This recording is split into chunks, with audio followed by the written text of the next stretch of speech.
बिस्मिल्लाहिर्रहमानिर्रहीम। अस्सलाम वालेकुम डियर स्टूडेंट्स, हमने स्टार्ट किया है adult health nursing 2। Adult health nursing 2 का जो चैप्टर नंबर 2 है उसका पार्ट फर्स्ट हमने कंप्लीट किया था और पार्ट 2 को हमने स्टार्ट किया था।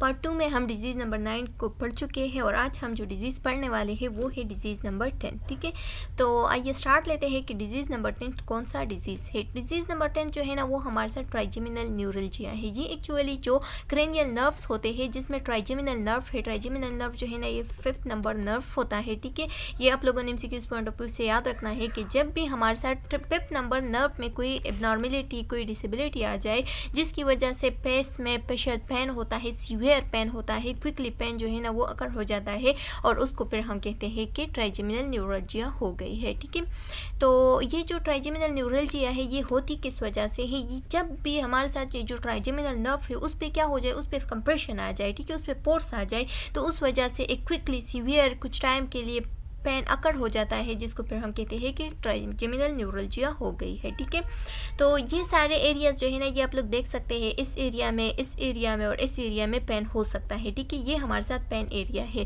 क्योंकि ट्राइजेमिनल न्यूरल्जिया जो है ना उसमें कौन कौन से जगह पे ये नर्व चले गए हैं। तो ये नर्व जो है ना ये 3 जगहों पे पहुंच गए हैं। एक को हम कहते हैं ऑप्थेल्मिक ब्रांच। ठीक है, ये जो है ना ये ऑप्थेल्मिक ब्रांच है। दूसरा जो है ना वो मैक्सिलरी ब्रांच है। तो ऑप्थेल्मिक ब्रांच में भी पेन हो सकता है अगर ट्राइजेमिनल न्यूरल्जिया हो जाए। ठीक है, इसके साथ साथ मैक्सिलरी ब्रांच में भी हो सकती है और मैंडिबुलर ब्रांच में भी हो सकती है। ठीक है, तो जब भी हम कोई चिविंग करे, ब्रश करे या खुराक करे या अपने माउथ को थोड़ा सा भी मूवमेंट उसकी करे तो उस दौरान हमारे साथ सीवियर पेन हो सकता है जिसको हम क्या कहते हैं, फिर ट्राइजेमिनल न्यूरल्जिया कह सकते हैं। ठीक है, तो आप लोगों ने ये याद करना है कि जब हमारे साथ ट्राइजेमिनल नर्व पे कोई कंप्रेशन, कोई पोर्ट्स वगैरह आ जाए तो उसकी वजह से जो मैक्सिलरी है, ऑप्थेल्मिक है एंड जो मैंडिबुलर ब्रांच है उसमें क्या हो सकती है, उसमें पेन अकर हो सकती है क्योंकि ट्राइजेमिनल नर्व जो है ना उस पर प्रेशर आया है। ठीक है, और ये जो ट्राइजेमिनल नर्व से जो कि V1, V2, V3 है जिसको हम ophthalmic, maxillary and mandibular branches कह सकते हैं, वो जो है ना वो किस चीज़ के लिए रिस्पॉन्सिबल होती है। ये रिस्पॉन्सिबल होती है सेंसेशन ऑफ पेस के लिए जो कि ब्रेन तक मैसेज ले चलता है। ठीक है, और दूसरा जो है ना ये हमारे साथ च्यूइंग मसल होते हैं। च्यूइंग मसल के यानी जो च्यूइंग एक्टिविटी होती है वो कर देती है जिसको हम मेसेटर मसल्स भी कह सकते हैं। ठीक है, तो ये जो है ना ये हमारे साथ इन दोनों चीज़ों के लिए रिस्पॉन्सिबल होती है। स्टूडेंट्स, इसकी एपिडेमियोलॉजी की अगर हम बात करें तो तकरीबन 1 लाख में 4 to 13 पेशेंट जो है ना ट्राइजेमिनल न्यूरल्जिया की पर ईयर में आ सकते हैं। ठीक है, आते हैं बल्कि। अच्छा, इसकी जो ज़्यादातर ये कॉम्प्लिकेशन जो है ना 50 ईयर से अबव जो लोग होते हैं उसको हो जाते हैं। ठीक है, 50 ईयर से अबव जो लोग होते हैं ना उसमें ज़्यादातर ये ट्राइजेमिनल न्यूरल्जिया हो सकती है। ठीक है, और ट्राइजेमिनल न्यूरल्जिया क्या होती है, recurrent episodes of facial pen होती है। ठीक है, जो कि बहुत सीवियर होता है। तो अब स्लाइड की तरफ आते हैं कि स्लाइड में क्या लिखा है। स्लाइड में लिखा गया है कि ट्राइजेमिनल न्यूरल्जिया को हम टिक डोलोरेक्स, ठीक है, तो ये हमारे साथ क्या है, सेकंड नेम है ट्राइजेमिनल न्यूरल्जिया की। अच्छा स्टूडेंट्स, अब इसके डिफिनीशन की तरफ आते हैं तो लिखा गया है कि trigeminal neuralgia is a condition that cause painful sensation similar to an electric shock on one side of the face. जब वन साइड यूनिलेटरल है, ठीक है, ये आप लोगों ने एमसीक्यूज पॉइंट ऑफ व्यू से अब याद रखना है कि यूनिलेटरल यानी one side of the face में जब पेनफुल सेंसेशन हमें फील हो जाए तो उस कंडीशन को हम क्या कहते हैं, उस कंडीशन को हम कहते हैं ट्राइजेमिनल न्यूरल्जिया, जो कि एक इलेक्ट्रिक शॉक की तरह बहुत सीवियर पेन होता है। ठीक है, और कुछ टाइम के लिए होता है, कुछ सेकंड्स के लिए होता है, कभी कभार ये दिनों के लिए भी हो सकता है। ठीक है, this chronic pain condition effect the trigeminal nerve. ये क्यों होता है, क्योंकि हमारे साथ जो ट्राइजेमिनल नर्व होता है जो कि क्रेनियल नर्व नंबर 5 है वो जो है ना वो क्या हो जाती है, उसमें कोई इफेक्ट आ जाता है, उसमें कोई डिसेबिलिटी आ जाती है, उसमें कोई प्रॉब्लम आ जाता है जिसकी वजह से ट्राइजेमिनल न्यूरल्जिया हो जाती है। ठीक है, which carry sensation from your face to your brain, जो कि हमारे साथ क्या कर देते हैं, ट्राइजेमिनल नर्व जो है ना वो हमारे सेंसेशन की, फेस की सेंसेशन जो है ना वो ब्रेन तक ले चलते हैं। ठीक है, इसका काम ये होता है। तो अगर ट्राइजेमिनल न्यूरल्जिया हो जाए तो ये जो नर्व होते हैं ये फिर ये मैसेज भी नहीं मतलब ये मैसेज जो है ना उसको भी कैरी नहीं करेगा, तो इस वजह से सीवियर पेन, इन्फ्लेमेशन वगैरह चांसेस हो सकती है। If you have trigeminal neuralgia, अगर आपको ट्राइजेमिनल न्यूरल्जिया हो गई है तो क्या करना है, even mild stimulation of your face, तो तब अगर आप ब्रश करोगे, अगर आप मेकअप वगैरह करोगे, अगर आप मेकअप पुट वगैरह करोगे, ठीक है, यानी मेकअप करना फेस पे, ठीक है, या ब्रशिंग वगैरह करना टीथ की, तो उस दौरान क्या हो सकती है, आपकी जो पेन है वो बढ़ सकती है, वो बहुत सीवियर हो सकता है। वो जो है ना वो जोल्ट ऑफ एक्सक्रूशिएटिंग पेन हो सकती है। एक्सक्रूशिएटिंग पेन का क्या मतलब है, यानी वो एक झटका ऐसा पेन हो सकता है जो कि अजियतनाक झटका हो, ठीक है, एक शॉकिंग वाला पेन हो सकता है, एक इलेक्ट्रिक शॉक आपको लग सकता है, ठीक है, उस दौरान जब आप मेकअप कर रहे हो या आप टीथ ब्रश कर रहे हो, ठीक है। अच्छा स्टूडेंट्स, अब आते हैं एटियोलॉजी की तरफ। इसकी काजेस क्या हो सकती है, क्यों होता है हमारे साथ ट्राइजेमिनल न्यूरल्जिया। तो इसकी काजेस में लिखा गया है कि the compression of the trigeminal nerve is usually caused by a near by blood vessel pressing on part of the nerve inside the skull. बताया गया है कि क्या होता है जब हमारे साथ ट्राइजेमिनल नर्व जो कि 5th नंबर नर्व होता है उसमें कोई भी कंप्रेशन, कोई भी प्रॉब्लम आ जाती है जिसकी वजह से जो ब्लड वेसल्स होते हैं वहाँ पे जो ब्लड वेसल्स पाए जाते हैं जो फेस में, ये जो ट्राइजेमिनल नर्व के एरिया में जितनी भी ब्लड वेसल्स होते हैं तो वो क्या हो जाते हैं, उस पर प्रेशर आ जाते हैं, ठीक है। जब भी उसको हम प्रेस करते हैं तो उस दौरान हमारे साथ जो इनसाइड द फेस जितनी भी मसल नहीं, जितनी भी नर्व है तो उस पर फोर्स आ जाता है, उस पर कंप्रेशन आ जाता है, उसकी वजह से हमारे साथ पेन जो है ना वो महसूस हो जाता है, ठीक है। Trigeminal neuralgia can also happen when the trigeminal nerve is damaged by another medical condition.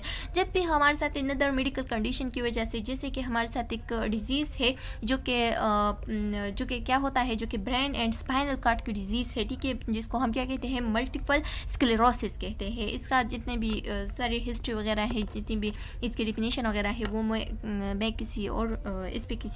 इस पे एक वीडियो लेक्चर बनाऊंगी, ठीक है। ये बहुत ही सीवियर टाइप ऑफ डिजीज़ होता है। या अगर ट्यूमर हो गया ब्रेन का या स्पाइनल कार्ड का, ठीक है, या किसी और एरिया का, जिसकी वजह से हमारे साथ ये कंडीशन अकर हो जाए, तो इसकी वजह से भी क्या हो सकती है, इसकी वजह से भी इस सारे MS की वजह से, मल्टीपल स्क्लेरोसिस की वजह से, या ट्यूमर की वजह से, चाहे वो ब्रेन ट्यूमर हो या स्पाइनल ट्यूमर हो, ठीक है, तो इसकी वजह से भी क्या हो सकती है, जो ट्राइजेमिनल नर्व है वो डैमेज हो सकता है और ट्राइजेमिनल न्यूरल्जिया भी हो सकती है, ठीक है।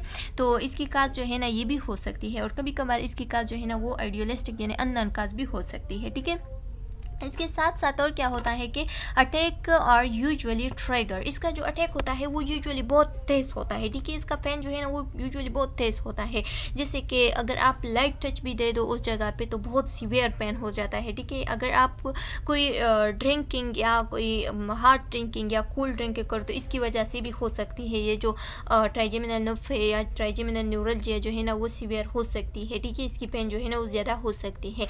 इसके साथ साथ अगर आप च्युइंगम को अगर आप च्युइंग करो, ठीक है, या कोई रोटी वगैरह की च्युइंग करो तो उस दौरान भी आपकी ये पेन जो है ना सीवियर हो सकती है। इसके साथ साथ अगर आप हेयर ब्रशिंग करो, ठीक है, हेयर ब्रशिंग जब हम करते हैं तो इस जगह पे पोर्स आ सकता है, ठीक है। या अगर मल्टीपल स्क्लेरोसिस हो गई है ब्रेन में, ठीक है, या ब्रेन में कोई ट्यूमर वगैरह हो गई है और तब भी हम क्या करते हैं, जो ब्रशिंग ऑफ द हेयर करते हैं तो उस दौरान भी हमारा पेन जो है ना वो सीवियर हो सकता है। किस चीज़ का, ट्राइजेमिनल न्यूरल्जिया का, ठीक है, यानी फेस में जो हमारे साथ मैक्सिलरी, ऑप्थेल्मिक एंड जो मैंडिबुलर ब्रांचेस है उसमें पेन सीवियर हो सकता है। इसके साथ साथ अगर आप शेविंग करो, मतलब मेन जो है ना, अगर आप शेविंग करो या अगर फेस वॉश करो तो उस दौरान भी पेन सीवियर हो सकती है, क्योंकि उस पर आप हाथ रखते हो, लाइट टच देते हो तो उस दौरान भी क्या हो सकती है, पेन जो है ना वो ट्राइगर्ड हो सकती है। अच्छा स्टूडेंट्स, अब आते हैं साइन एंड सिम्टम की तरफ। आप लोगों को काजिस का समझ आ गया होगा कि किस वजह से काज हो सकती है, ठीक है। तो इसके साथ साथ अब हम पढ़ेंगे कि अगर किसी को ट्राइजेमिनल न्यूरल्जिया हो जाए तो उसका पता कैसे चलेगा कि इसको ट्राइजेमिनल न्यूरल्जिया हो गई है, ठीक है। तो इसकी कुछ साइन एंड सिम्टम होती है, जैसे कि episode of severe shooting and jabbing pain. Jabbing and shooting pain का क्या मतलब है, यानी क्विकली एंड सीवियर पेन, ठीक है। और ये जो है ना ये पेन एपिसोड्स में होता है, यानी अब आ गया तो फिर ख़त्म हो गया, फिर आ गया फिर ख़त्म हो गया, इसी तरह से एपिसोड्स में होता है, ठीक है। That may feel like an electric shock, और इतना सीवियर होता है जैसे कि आपको शॉक लगेगा, इलेक्ट्रिक शॉक लगेगा, ठीक है। इतना सीवियर पेन होता है। सीवियर पेशल पेन होता है, ठीक है, which is described as sharp and intense lasting for 1 to 2 minute. 1 या 2 मिनट के लिए क्या होता है, एक शार्प सी, एक इंटेंस सी, एक क्विकली, एक सीवियर शॉक जैसे पेन जो है ना आपको महसूस हो जाता है और फिर ख़त्म हो जाता है, फिर थोड़ी देर बाद आ जाता है, ठीक है। Pain extend from the mid line of the face across the cheek and jaw. Cheek and jaw के बीच में जो मिड लाइन होता है, जो कि ये जो V2 होता है, ठीक है, यहाँ पे V2 होता है।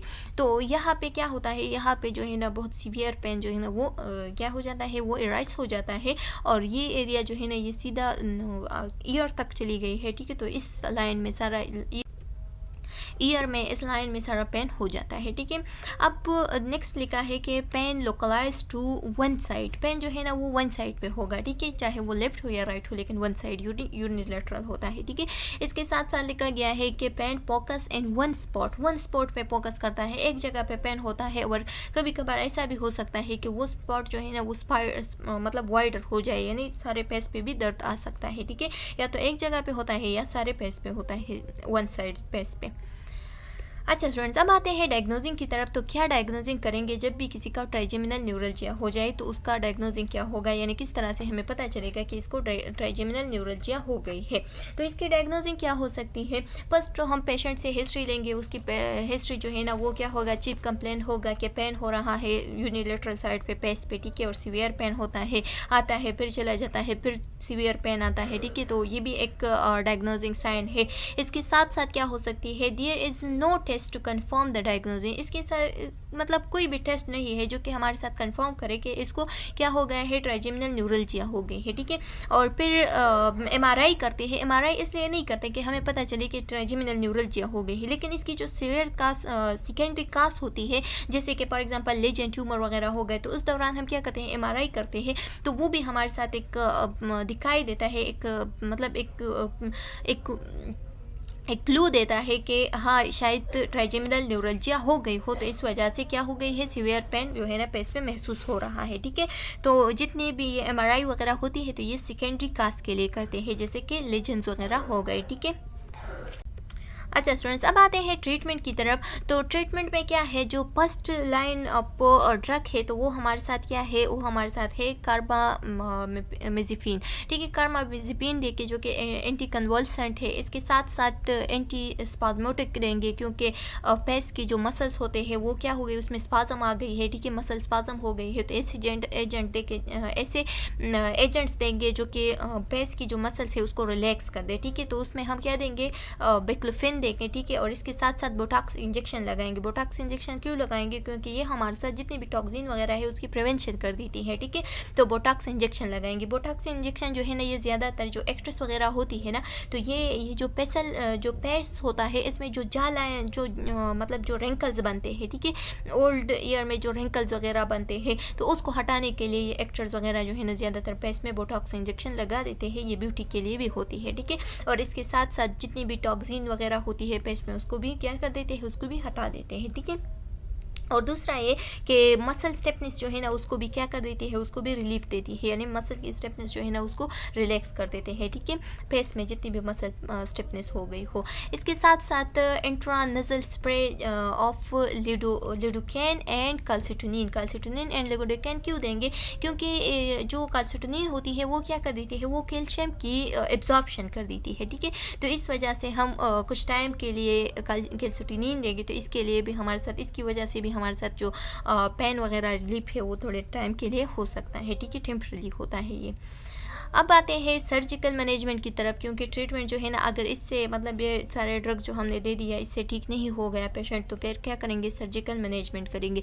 तो सर्जिकल मैनेजमेंट में हम क्या करेंगे, माइक्रोवेस्कुलर डिकम्प्रेशन करेंगे, ठीक है, जितना भी पेन वगैरह है उसके रिलीफ के लिए हम ये सर्जरी कर देती हैं। फिर उसके बाद ग्लाइसरोल इंजेक्शन लगाएंगे। ग्लाइसरोल इंजेक्शन जो है ना ये एक ऐसी इंजेक्शन होती है जो कि जब भी सीवियर पेन हो तो कम टाइम में इस सीवियर पेन को क्या कर देती है, उसको रिलीव कर देती है, ठीक है। और फिर जो लास्ट वन है वो है स्टीरियोटैक्टिक रेडियो सर्जरी। ये जो स्टीरियोटैक्टिक रेडियो सर्जरी होती है ये एक टाइप ऑफ ट्रीटमेंट होती है, ठीक है, जो कि क्या कर देती है, जितनी भी ट्यूमर वगैरह हो या जितनी भी another part of the body में जितनी भी प्रॉब्लम हो ट्यूमर की, लेजेंस वगैरह की, तो उस दौरान हम क्या कर देते हैं, ये सर्जरी परफॉर्म कर देते हैं, इससे उस ट्यूमर वगैरह को क्या कर देते हैं, हटा देते हैं, और जितनी भी पेन है उसको रिलीव कर देते हैं, ठीक है। तो ये ट्रीटमेंट भी हमारे साथ हो सकती है फिर जब भी ट्राइजेमिनल न्यूरल्जिया हो।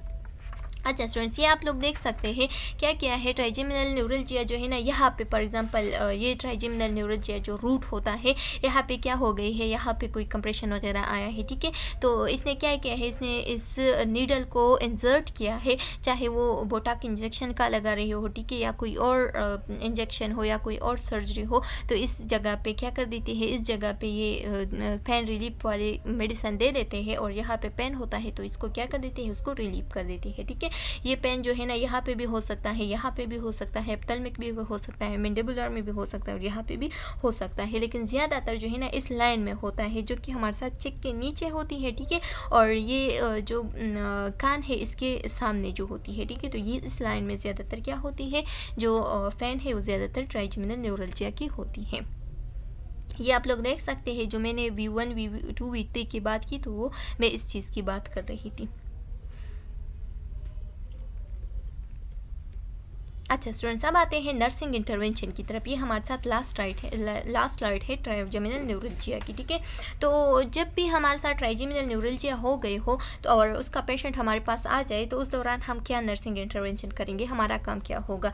तो हम क्या करेंगे, small frequent feeding consisting of food जो है ना वो हम स्मॉल अमाउंट में देंगे, ठीक है। और ऐसा फूड देंगे जिसकी मतलब जो बिल्कुल ग्रैंड हो गया हो, ठीक है। और स्मॉल अमाउंट में देंगे, स्मॉल फ्रिक्वेंट्स में देंगे, ठीक है, ताकि उसको ना तो फूड की कमी आ जाए और ना ही उसको पेन सीवियर महसूस हो जाए, ठीक है। उसके साथ साथ हम क्या करेंगे, जितना भी मेडिकेशन साइड इफेक्ट्स है उसको मॉनिटर करेंगे, ठीक है। जो भी मेडिकेशन वो एडमिनिस्टर कर रहा है उसकी जितनी भी साइड इफेक्ट्स आ रहे हैं तो उसको मॉनिटर करेंगे।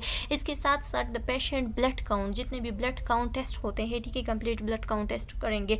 और इसके साथ साथ ब्लड काउंट भी पेशेंट का करेंगे, लीवर फंक्शन टेस्ट करेंगे, ठीक है, कि उसका लीवर जो है ना उस पर कोई असर तो नहीं पड़ रहा है इस मेडिसिन का, ठीक है। इसके साथ साथ क्या करेंगे, और जितनी भी ड्रग टॉक्सिसिटी है उसको भी क्या करेंगे, उसको भी मॉनिटर करेंगे कि ऐसा ना हो कि साइन ऑफ ड्रग टॉक्सिसिटी उसमें दिखाई दे तो जल्दी से हम क्या करेंगे, जल्दी से उसको एंटीडोट्स वगैरह प्रिस्क्राइब करेंगे और दे देंगे, ठीक है। फिर हमारे साथ आते हैं कि the patient must be thought to avoid rubbing her eyes. Patient को हम कहेंगे कि आपने क्या नहीं करना है, अपने आइज़ को रब नहीं करना है, क्योंकि यहाँ पे क्या होता है, यहाँ पे जो ऑप्थेल्मिक ब्रांच होता है ट्राइजेमिनल नर्व का, तो उसमें क्या हो सकती है, उसमें कंप्रेशन आ सकता है, इसकी वजह से भी पेन जो है ना वो सीवियर हो सकता है। इसके साथ साथ आइज़ में कोई फॉरेन ऑब्जेक्ट जो है ना वो चला जा सकता है, जिसकी वजह से हमारे साथ बैक्टीरिया वगैरह का इन्फेक्शन भी हो सकता है, ठीक है। गुड ओरल हाइजीन जो है ना वो बहुत अच्छी तरीके से करेंगे, क्योंकि बैक्टीरिया वगैरह की चांसेस हो सकती है कि अंदर चले जाए और other type of infection inflammation वगैरह काज कर दे, ठीक है। एंड पीरियोडिक डेंटल एग्जामिनेशन करेंगे, डेंटलिस्ट के पास जाएंगे और अपने डेंटल एग्जामिनेशन करेंगे, टीथ वगैरह की सफाई करेंगे, ठीक है। इसके साथ साथ immediately post operatively an ice pack is applied to check for 3 to 4 hour to prevent swelling। अगर स्वेलिंग हो रहा है चेक में, ठीक है, तो उस दौरान क्या करेंगे, पोस्ट ऑपरेटिवली मतलब पोस्ट ऑपरेटिवली जो है ना क्या करेंगे, उस जगह पे एक पैक ऑफ आइस जो है ना वो अप्लाई करेंगे, ताकि जो स्वेलिंग हो रहा है तो वो स्वेलिंग जो है ना 2 to 3 आवर्स के लिए रिलीफ हो सकती है उसकी, ठीक है। फिर उसके बाद हम दोबारा से भी लगा सकते हैं, जैसे कि हमने पढ़ा था कि हार्ट एंड आइस वाली जो घरेलू टोटके वगैरह होते हैं तो वो इस पर अप्लाई कर सकते हैं, ठीक है। तो चलो स्टूडेंट्स, उम्मीद है कि आप लोगों को समझ में आ गया होगा। नेक्स्ट वीडियो लेक्चर में नेक्स्ट डिजीज़ को हम डिस्कस करेंगे। अगर इसमें कोई क्वेश्चन कॉम्प्लिकेशन वगैरह है तो आप लोग कमेंट सेक्शन में पूछ सकते हैं, बहुत जल्द आप लोगों को इसका आंसर मिल जाएगा। नेक्स्ट वीडियो में मिलते हैं, तब तक के लिए